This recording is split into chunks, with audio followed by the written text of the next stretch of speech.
यावर्षी भुईमुग पिकाच्या पेरण्या भरपूर वाढलेल्या आहेत। याचं कारण आहे की क्षेत्र हे खाली झालेलं आहे आणि तेथे कोणतं पीक लावावं तर भुईमुग पेरा किंवा तीळ पेरा। आता आपण भुईमुगाची पेरणी केली, परंतु फवारणी कोणती करावी जेणेकरून उत्पादना वाढीसाठी आपल्याला ही मदत होणार आहे। तर पहिली फवारणी करत असताना आपल्याला ती करायची आहे 15 ते 20 दिवसांनी। पहिली फवारणी 15 ते 20 दिवसांनी करायची आहे, म्हणजेच वाढीची अवस्था असते तेव्हा। याच्यामध्ये आपल्याला वापरायचं आहे थायमेथॉक्झोन प्लस लॅम्बडासायलोथ्रिन असलेलं कोणत्याही कंपनीचं कोणतंही कीटकनाशक वापरू शकता। पहिल्या फवारणीमध्ये 15 मिली 15 लिटर पाण्यासाठी वापरायचं आहे। याच्यासोबत आपल्याला घ्यायचा आहे 19-19 म्हणजे आपल्या भुईमुग पिकाची वाढ होईल। हे किती वापरायचं तर 80 ते 100 ग्रॅम। त्याच्यानंतर याच्यामध्ये वापरायचं आपल्याला झिंक EDTA 20 ग्रॅम। आता हे झिंक EDTA वापरल्यामुळे काय होणार आहे की आपल्या भुईमुग पिकामध्ये जो पिवळेपणा वगैरे येत असतो तर हा येणार नाही, त्यामुळे आपल्याला फायदा चांगला होईल। तर हे झालं तुमची पहिली फवारणी 15 ते 20 दिवसाच्या मधामध्ये।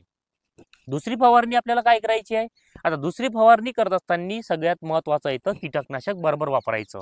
तर आता याच्यामध्ये दुसरी फवारणी कधी करावी तर 30 ते 35 दिवस, म्हणजे ही सुद्धा एक वाढीच्या अवस्थेमध्ये आपल्याला फवारणी करायची आहे, म्हणजे शाकीय वाढ होते तेव्हा।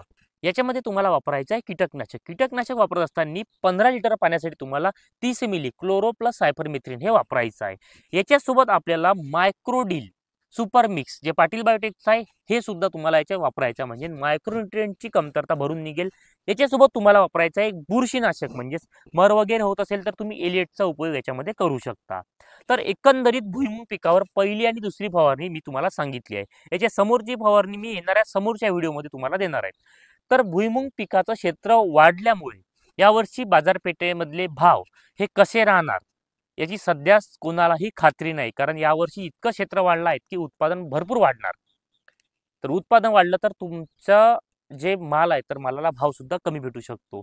तर मला शेतकऱ्यांना नाराज करायचं नाही, परंतु यावर्षी एवढे पेरे वाढलेले आहे भुईमुग आणि तीळ पिकाचे, कारण जिथे कधीच भुईमुग लागत नाही अशा शेतकऱ्यांनी भुईमुगाची पेरणी केली आहे 5-5, 10-10 एकर मध्ये। याचं कारण आहे की कपाशी पटकन काढणी झाली, शेत कशाला खाली ठेवायचं तर भुईमुग पेरलेला आहे। तर मी तुम्हाला भुईमुग पिकाबद्दल पहिली आणि दुसरी फवारणी बद्दल थोडीशी माहिती देण्याचा प्रयत्न केला।